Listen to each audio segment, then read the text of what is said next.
මම මේ ප්‍රෝග්‍රෑම් එක අවුරුදු 5කට කලින් කරොත් මම මේ කීප දේවල් මම කියන්නේ ධනංජය සිරිවර්ධනට ෆිල්ම් එකේ තියෙන මූණ මට ඇත්ත ලයිෆ් එකේ දිහාම මීට් නම් පොඩ්ඩක් අතහැරගෙන අමාරුයි. රංගනය කියන්නේ මම කරන්න කැමති දෙයක්. ඒකද මට ඉගෙනුවා. කියන්නේ ඔය අලුතෙන් ආව කියලා පැත්තකට දාලා හිටියේ නෑ. ඉතින් පොඩි කාලේ මට හරි කෝච් කෙනෙක් හම්බුන්නේ නෑ.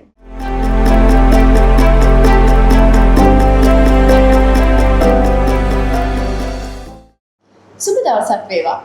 අපි අද එකතු වෙලා ඉන්නේ Think Next Level ප්‍රෝග්‍රෑම් එකත් එක්ක. ඉතින් මේ ප්‍රෝග්‍රෑම් එක මොකක්ද කියලා මේකේ අන්තර්ගතය 9ෙම සඳහන් වෙලා තියෙනවා. ඉතින් අපි මෙතනදී කතා කරන්නේ ලංකාවේ 9 ජාත්‍යන්තර තලයේ රැගෙන ගිය අපේම චරිත සම්බන්ධව. ඔවුන්ගේ ජීවිතවල ඒ ජීවිත කතාවේ ඔබටත් ගන්න බොහෝ දේ ගැබ් වෙලා තියෙනවා. අද අපිත් එක්ක එකතු වෙලා ඉන්නේ ලංකාවේ 9 ජාත්‍යන්තර තලයේ බැබළු තාරකාවක්. ඇය ශේෂ්ත්‍ර ගණනාවක දක්ෂතාවයන් හෙබි කෙනෙක්. ඉතින් නමින් ෂෙනුකි ඩිෂල්යා. ෂෙනුකි කියලා කියන්නේ නිරූපණය, ඒ වගේම රංගනය සහ ගොඩාක් ශේෂ්ත්‍රවල වලට දස්කම් පාන කෙනෙක්නේ. ඉතින් ඇය ලංකාවේ 9 ජාත්‍යන්තර තලයේ බබළුවේ ක්‍රීඩිකාවක් විදිහටම විතරක් නෙමෙයි. හැබැයි විශේෂ වෙනවා ඉස්තාන්බුල් නගරයේ පැවති පවර් ලිෆ්ටිං කම්පිටිෂන් එකේ පදක්කම් ලාභිනියක් විදිහට ඇයව හඳුන්වා දීමේ. ඉතින් ෂෙනුකි අපි කතා කරමු ඔබ සම්බන්ධව. මගේ නම ෂෙනුකි ඩිෂල්ල. මට වයස අවුරුදු 22යි. මම ආසමාව ක්‍රීඩිකාවක් විදිහට හඳුන්වනාට රංගනය අනිත් දේවල් වෙන ඊට පස්සේ ෂෙනුකි අපි කතා කරමු මේ ගමනේ ආරම්භය සම්බන්ධව. මම ක්‍රීඩාව පටන් ගන්න වයස අවුරුදු 4ෙන්. ඉතින් ඊට පස්සේ අවුරුදු 14 වගේ මම ඩයිවිං පටන් ගත්තා. ඊට පස්සේ අවුරුදු 17න් පවර් ලිෆ්ටිං පටන් ගත්තා. ජිම්නාස්ටික්ස් වලින් ජූනියර් කොමන්වෙල්ත් ඩයිවිං වලින් ඒවයි කම්පිටිෂන්ස් කරලා පවර් ලිෆ්ටිං වලින් ඒෂියන් චැම්පියන්ෂිප්ස් ගෝල්ඩ් මෙඩල් එකක් ගෙනාවා. ස්පෝර්ට්ස් වලින් ඒ ටික තමයි. මම හිතන්නේ කිලෝග්‍රෑම් 47 හෝ 45 බරපන්ති නියෝජනය කරමින් රටවල් 19ක නියෝජනයක් තියදී තමයි මේ රන් පදක්කම ඔබ දිනාගන්නේ. රන් පදක්කම නෙමෙයි රන් පදක්කම් 3ක් සහ සමස්ත ශූරතාවලියේ රන් පදක්කම. ඉතින් කොහොමද ඔබට ඒ සම්බන්ධව එතනදී කොහොමද මේ රන් පදක්කම් ලැබෙනකොට මොන වගේ සතුටක්ද ඔබට දැනුනේ? පවර් ලිෆ්ටිං ක්‍රීඩාව මම කම්පිටිෂන් එකට කලින් කරේ හරියටම අවුරුදු 2ක්. ඉතින් ගොඩක් කෙටි කාලෙකින් තමයි ඇචීව්මන්ට් එක අරගත්තේ. ඉතින් මේ ඇචීව්මන්ට් එක පිටිපස්සේ ඉන්න අතර මගේ ෆැමිලි එකයි මගේ කෝච්ුයි. ඒගොල්ලෝ ගොඩක් ලොකු සපෝට් එකක් දුන්නා. ඉතින් අර පොඩි කාලයකින් එහෙම ඇචීව්මන්ට් එකක් ගත්ත එක ගැන මට අතම ගොඩක් සතුටුයි. ඔබේ පියා මේ ශේෂ්ත්‍රයන් ගණනාවක දැවැන්තෙක්. ඉතින් ගෙදරින් කොහොමද මොන වගේ සහයෝගයක්ද ඔබට ලැබුණේ? ඔබ කිව්වා මේ ශක්තිය ඔබට ලැබෙන්නේ දෙමව්පියන්ගෙන් ගෙදරින් කියලා. ඉතින් අපි ඔවුන්ව අමතක නොකර කුඩා කාලේ ඉඳලා මේ වෙනකන් ඔවුන්ගෙන් ලැබෙන සහයෝගය සම්බන්ධව මතක් කරමු. ඉස්සෙල්ලා කිව්වා වගේ අවුරුදු 4 තමයි මම ක්‍රීඩාව පටන් ගත්තේ. ඉතින් ගර්ල් කෙනෙක්ව ගොඩක් විදිහට අපි ගෙදරකින් හදන්නේ බලපතල ක්‍රීඩා කරන්න කියන්නේ ගොඩක් විදිහට ගොඩක් වෙලාවට බැඩ්මින්ටන් චෙස් ඒ වගේ ස්පෝර්ට්ස් වලට තමයි දාන්නේ. ඉතින් මගේ අම්මී මාව නැවැත්තුවේ නෑ ජිම්නාස්ටික්ස් කරන්න ඕනි කිව්වම පවර් ලිෆ්ටිං කරන්න ඕනි කිව්වම නැවැත්තුවේ නෑ. අම්මී ගොඩක් වෙලාවට කියන්නේ කැමති නම් ආට පුළුවන් කියලා දන්නා නම් ඒකට කරන්න කියලා. ඉතින් ගර්ල් කෙනෙක්ව සොසයිටි එකෙන් බලන විදිය, එයාව රේස් කරන විදිය හරිම සෙන්සිටිව් කැරක්ටර් එකක් විදිහට තමයි එයාව හදන්නේ. ගොඩක් වෙලාවට කියන්නේ ලොකු වෙලා ජොබ් එකක් කරන්න නැතුව ගෙදරින් ඉඳන් වර්ක් කරන ළමයි බලා ගන්න. එහෙම වුණාම අතන ක්‍රීඩාවෙන් ගොඩක් ලොකු ඩිසිප්ලින් එකක් හැදෙනවා. ළඟදී වුණා TikTok වලින් අපි දැකලා තියෙනවා සුයිසයිඩ් කරගන්නවා, මිනි මරා ගන්නවා. ඉතින් ඒ දේවල් වෙන්නේ self control එකක්, self discipline කියන එක නැති වුණාම. ඉතින් පොඩි කාලේ ඉඳන් ක්‍රීඩාවෙන් ළමෙක්ගේ හදන්නේ self discipline එක. ඉතින් discipline එකෙන් patience කියන දේ හැදෙනවා. ඉවසීම කියන එක පුරුදු කරනවා. ඉතින් ක්‍රීඩාවක් කරන එක මාරම important කෙනෙක්ගේ life එකට. ඉතින් මම ඒ ගැන ගොඩක් thankful වෙනවා මගේ අම්මේ තාත්තී මාව ක්‍රීඩාවට දාලා මෙහෙම කැරක්ටර් එකක් build up කරාට. හරිම කාලෝචිත දෙයක් පින් අපි නැවතුනේ. හරිම ඉන්ට්‍රස්ටිං මේ කතාව ශනිකේ. ඉතින් දැන් ඇත්තටම ඔබ කිව්වා වගේ මේ වෙනකොට තරුණ පරම්පරාව දරා ගැනීමේ අතින් යම්කිසි අඩු තත්වයක ඉන්නවා කියලා අපිට පේන්න තියෙනවා. ඉතින් ක්‍රීඩාව මම අහලා තියෙනවා හොඳ පෞරුෂයක් බිහි කරනවා කියලා. ඉතින් මේ පෞරුෂය බිහි කරන්න ඔබට කොහොමද මේ ක්‍රීඩාව බලපෑවේ? මම ඉස්සෙල්ලා කිව්වා වගේ පොඩි කාලේ ඉඳන් අර ක්‍රීඩාව ඇතුලේ වෙන ප්‍රශ්න මීට් එකකට ගියත් ගොඩක් ප්‍රශ්න වෙනවා. ඒත් ගෙදර ඇවිල්ලා මම ගොඩක් වෙලා try කරනවා තනියෙන් කොහොමද මේක solve කරන්න කියලා. ඒත් වයසත් එක්ක මම එච්චර mature නැති කාලේ දුක හිතන වෙලාව තියෙනවා. ඉතින් මට ඒක solve කරගන්න බැරි නම් මම අම්මි ළඟට යනවා. ඉතින් ඒ දෙන්නත් support කරනවා. ඉතින් කවදාවත් මම ප්‍රශ්නයක් ආව කියලා මට මේක කරන්න බෑ කියලා හිතලා නවත්තලා නැහැ, give up කරලා නැහැ. තව දෙයක් තමයි මේ රටේ ගොඩක් දේවල් ප්‍රොෆෙෂනල් නැහැ. මම මගේ රටට ගොඩක් ආදරෙයි. හැබැයි මම ඒක ලොකු වීක්නස් එකක් විදිහට දකින්නේ. ප්‍රොෆෙෂනල් නැති හින්දා වටිනාකමක් දෙන්න ඕන මිනිස්සුන්ට වටිනාකමක් ලැබිලා නැහැ. ඉතින් ක්‍රීඩාවෙන් උගන්වනවා කොහොමද ආට self value එකක් දෙන්නේ. ඔයා වටින කෙනෙක් කියලා ප්‍රූව් කරලා. ඉතින් මම හිතන්නේ ඒක ගොඩක් ලොකු සපෝට් එකක් ක්‍රීඩාවෙන් හම්බෙලා. ශනික ඔබ කලකිරීමෙන් ඉන්නේ. මම ගොඩක් ලොකු එක්ස්පීරියන්ස් එකක් තියෙනවා මට. ඉතින් ඒ හැමදේම මිස්ටේක් එකක් විදිහට ගන්න නැතුව ඒ දැන් ඉගෙන ගත්තොත් දෙයක් මම කලකිරින්නේ නැහැ. මම රිග්‍රෙට් කරන්නේ නැහැ කිසි දෙයක් මම ලයිෆ් එකේ මම ගොඩක් දේවල් ඉගෙනගෙන තියෙනවා. ඔව් ශිල්පිගේ කතාව ඇතුලේ ගොඩාක් දේවල් තියෙනවා මම හිතන්නේ තරුණයින්ට සහ මේ ශාස්ත්‍රයට එන්න පිවිසෙන්න බලාගෙන ඉන්න අයටත්. ඉතින් ශනිකි ඔබ අභියෝග රසකට මුහුණ දීපු කෙනෙක් කියලා තේරෙනවා. කැමති අපි මොනවාද ඔබට දැනුනේ ඔබ මුහුණ දීපු අභියෝග විදිහට ඔබට දැනෙච්ච මොනවද? දැන් තියෙන්නේ. දක්ෂතාවය විතරක් තිබ්බ කියලා ඉස්සරහට යන්න බෑ. මොකද්ද ඒ ගේම් එක ඇතුළතදී මොකද්ද වෙන්නේ කියලා දැනගන්න ඕනේ. ගොඩක් එඩියුකේට් වෙන්න ඕනේ. ඇත්ලීට් කෙනෙක් බිල්ඩ් අප් කරා කියලා එයාව මීට් එකට ගිහින් දැම්ම කියලා එයාට වින් කරලා එන්න බෑ. ගොඩක් අන්ෆෙයර්නස් වැඩ වෙනවා. කියන්නේ එවලට දැනගෙන ඉන්න ඕනේ මොකද්ද වෙන්නේ එතන. කන්ටැක්ට්ස් කියන්නේ පවර්ෆුල් කන්ටැක්ට් එකක් නෙමෙයි. එතන තියෙන්න ඕනේ ෆැමිලි එක ඉන්වෝල්ව් වෙන්න ඕනේ. හැමෝම ගයිඩ් කරන්න කවුරු ඉන්න ඕනේ. ඇත්ලීට් කෙනෙක් වුණාම ඔයා විතරක් නෙමෙයි. අර ලොකු ටීම් එකක් ඉන්න ඕනේ. සයිකොලොජිස්ට් කෙනෙක්, ડોක්ටර් කෙනෙක්, මොටිවේටර් කෙනෙක්. ඉතින් මේ හැමදේම තියෙනවා නම් ගොඩක් ලොකු සපෝටිව් බේස් එකක් තියෙනවා නම් යට ඔයාට ඒ ගමන යන්න. ශනිකි අපි කතා කරමු ඔබගේ දක්ෂතාවෙන්. ඔබ රන් පදක්කම් ලාභිනියක්. ඉතින් මේක ජාත්‍යන්තර තලයේ ලැබිච්ච රන් පදක්කම් කොහොමද ඔබට මේ අවස්ථාව දැනුනේ? ඔබ කොහොමද ඒකට සූදානම් වුණේ? ඉතින් එතනදී ඔබට ලැබිච්ච පිළිගැනීම කොහොමද ජාත්‍යන්තරේ? මේ සම්බන්ධව කතා කරමු. ප්‍රිපෙයාර් වුණා කියන්නේ මම ඉස්සෙල්ලා කිව්වා වගේ පොඩි කාලයක් ඇතුළත තමයි පවර් ලිෆ්ටින් කොම්පිටිෂන් එකට ප්‍රිපෙයාර් වුණේ. ඉතින් ඒකෙදි ගොඩක් ලොකු සපෝට් එකක් වුණා. මොකද ප්‍රෝටීන් ඉන්ටේක්ස් වගේ කෑම බලන්න ඕනේ, වගේ ඉක්විප්මන්ට්ස් ගැන බලන්න ඕනේ. ඒක ගොඩක් ලොකු කොස්ට් එකක්. අම්මි තාත්ති දෙන්නම ගොඩක් හෙල්ප් කරා. කියන්නේ මගේ weight category එක 47. ඉතින් ඒක මේන්ටේන් කරගෙන යන්න ඕනේ. ඉතින් මට කැමති දේවල් කන්න බෑ. ඉතින් අම්මිලා ගොඩක් protein based diet එකක් මට හදලා දෙනවා. ඉතින් ඒගොල්ලෝ කොච්චර busy වුණත් අනිත් වැඩවලට අම්මිලා එතන ඉඳගෙන ඒක කරා. ඔබ කිලෝග්‍රෑම් 47 බරපන්ති නියෝජනය කරමින් මම හිතන්නේ ඒෂියන් පවර් ලිෆ්ටිං චැම්පියන්ෂිප් තරගාවලියේ රන් පදක්කම් 3ක් සහ සමස්ත තරගාවලියේ රන් පදක්කමක් දිනා ගන්නවානේ. ඒත් සමගම ඔබ පිහිටවා තිබූ එතෙක් ලංකාවේ ඔබේම වාර්තාව ඔබම බිඳ හෙළනවා. තාමත් මේ වාර්තාව ඔබ සතුයි.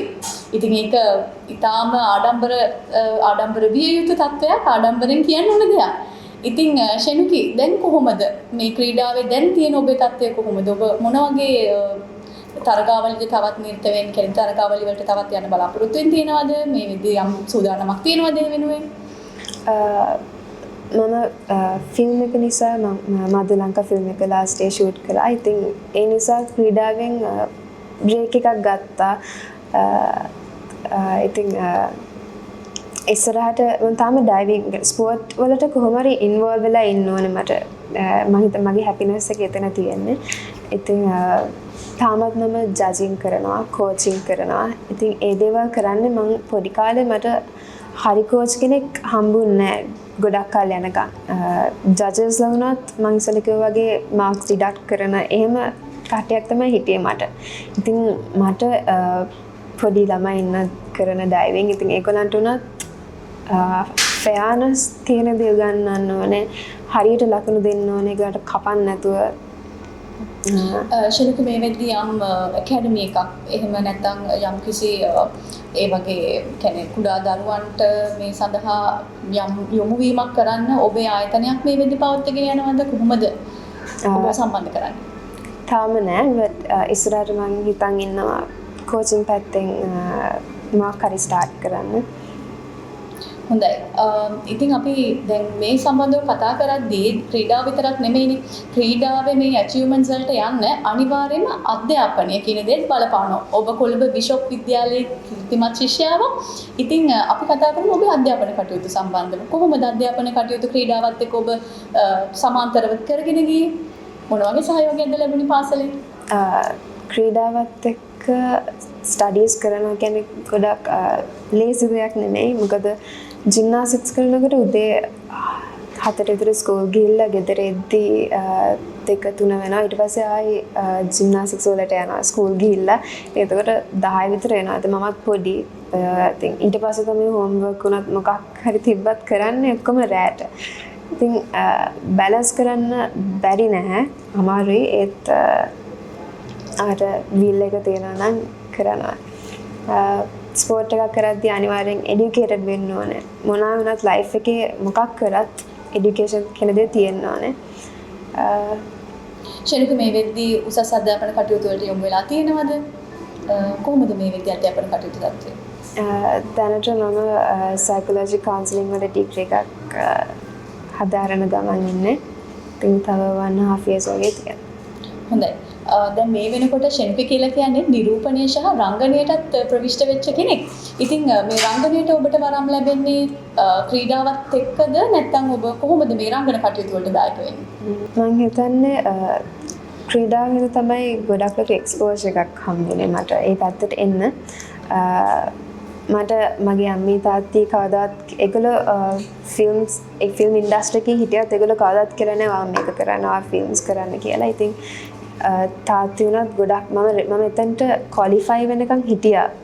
මට යන්න කියන්න උනත් මට ෆිල්ම් එකක් කමර්ෂල් එකක් කරන්න උනත් ඒගොල්ලෝ හිටියා. මම රෙඩි වෙනකන්. රීසන්ට්ලි කරපු ෆිල්ම් එකේ උනත් මට මම ක්ලාසස් යවුවා. කෝච් කෙනෙක් හිටියා. Coach Lasantha Francis. එයා ගොඩක් ලොකු සපෝට් එකක් දුන්නා. ඒ කියන්නේ මගේ ඉමෝෂන්ස් පැත්ත හදන්න මගේ ෆේෂල් එක්ස්ප්‍රෙෂන්ස් හැමදේම කතා කරන විදිය වුණත් එයා තමයි ඉම්ප්‍රූව් කරේ. ඔව් දැන් අපි මේත් එක්කම කතා කරමු ශනිකී ඔබේ අලුත්ම චිත්‍රපටය මද ලංකා. මොකක්ද ඔබේ භූමිකාව මේ චිත්‍රපටය තුළ? මගේ කැරක්ටර් එක මම එතනත් ක්‍රීඩිකාවක් දුවෙක් කියන්නේ සිංගල් පේරන්ට් කෙනෙක්ගේ දුවෙක්. ඒක තමයි මගේ රෝල් එක මේකේ. මම මේ ෆිල්ම් එක කරන්න ගොඩක්ම කැමති වුණේ ස්පෝර්ට්ස් ඉන්වෝල්ව්ලා තියෙනවා. මට වෙච්ච ප්‍රශ්න ගොඩක් මේකට සිමිලර්. ඉතින් මම කියන්නේ ක්‍රීඩාවක් කරත් මම හැමදෙස්සම try කරා මගේ ක්‍රීඩාව ප්‍රොමෝට් කරන්න. දැන් මම TikTok account එකක් හැදුවත් මම ඒකෙන් ප්‍රොමෝට් කරන්නේ මම කරන ස්පෝර්ට්ස්. ඉතින් මේ ෆිල්ම් එකෙන් ක්‍රීඩාව ඇතුළේදී මට මේක ප්‍රොමෝට් කරන්න වෙන්නේ ගොඩක් පොඩි ඔඩියන්ස් එකකට. හැබැයි සිනමාවේදී මට ගොඩක් ලොකු ඔඩියන්ස් එකකට කතා කරන්න පුළුවන් මෙසේජ් එකක් දෙන්න පුළුවන්. ඉතින් හරිම කැමතින් තමයි මම ඒකේ වර්ක් කරේ. මේ ඇති රසබර තැන් ඔබට කතා කරන්න. අමතක වෙන සිදුවීමක් සම්බන්ධව අපි මතක් කරමු චිත්‍රපටය තුළ. ඉතින් මේකේ මේන් කැරක්ටර්ස් වල තරින්දියක්කි ධනංජය සිරිවර්ධන අයයි හිටියා. ඉතින් ධනංජය සිරිවර්ධනට එයා කරපු කැරක්ටර් එක වෙනස් කැරක්ටර් එකක්.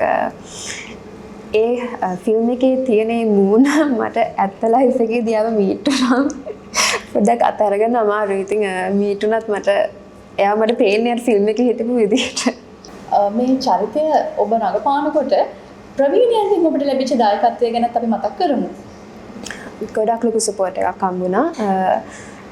يعني ෂූට්ස් යන අතරතුර උනත් මේන් කැරක්ටර්ස්ලා තරින්දී අක්කි ජයසිරිවර්ධන ඉතින් ඒ කට්ටිය මාව මෙතනට අලුතෙන් ආපු කෙනෙක් විදිහට ට්‍රීට් කරේ නැහැ. ඒගොල්ලන්ගේ ඇක්ටිං ටිප්ස් කියලා දුන්නා. කොහොමද සමහර දේවල් කරන්නේ. ඉතින් හැමදේම ඒගොල්ලෝ මට ඉගැන්නුවා. يعني ඔය අලුතෙන් ආව කියලා පැත්තකට දාලා හිටියේ නැහැ. ඉතින් ගොඩක් ලොකු සපෝට් එකක් හම්බුණා යායගෙන්.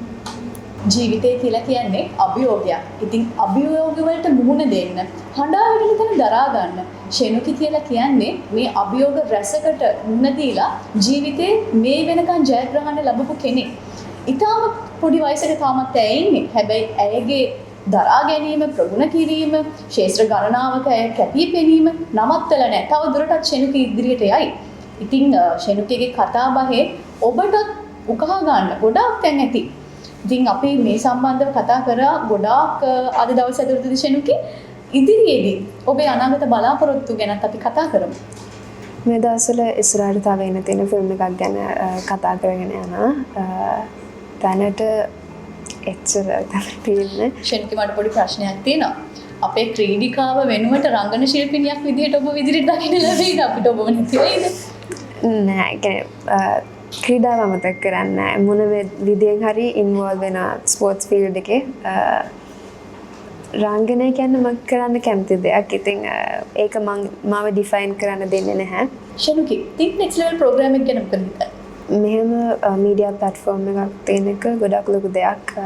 මෙතනට ගොඩක් ඉම්පෝටන්ට් කැරක්ටර්ස් එනවා. ඉතින් ඒගොල්ලන්ගේ ලයිෆ් ස්ටෝරි එකකින් ගන්න පුළුවන් ගොඩක් ලොකු පොසිටිව් ස්ටෝරීස් තියෙන ඒගොල්ලන්ගේ. ඉතින් ඒකෙන් ගන්න පුළුවන් දේවල් අරගෙන ලයිෆ් එකක් හදා ගන්න පුළුවන් කෙනෙක්ට දේශයෙන් හොඳ ටාගට් එකක් තියෙනවා නම් හොඳ ඉන්ටෙන්ෂන්ස් තියෙනවා නම් අනිවාර්යෙන් යුනිවර්ස් එක සපෝට් කරනවාට වගේ ගමන යන්න.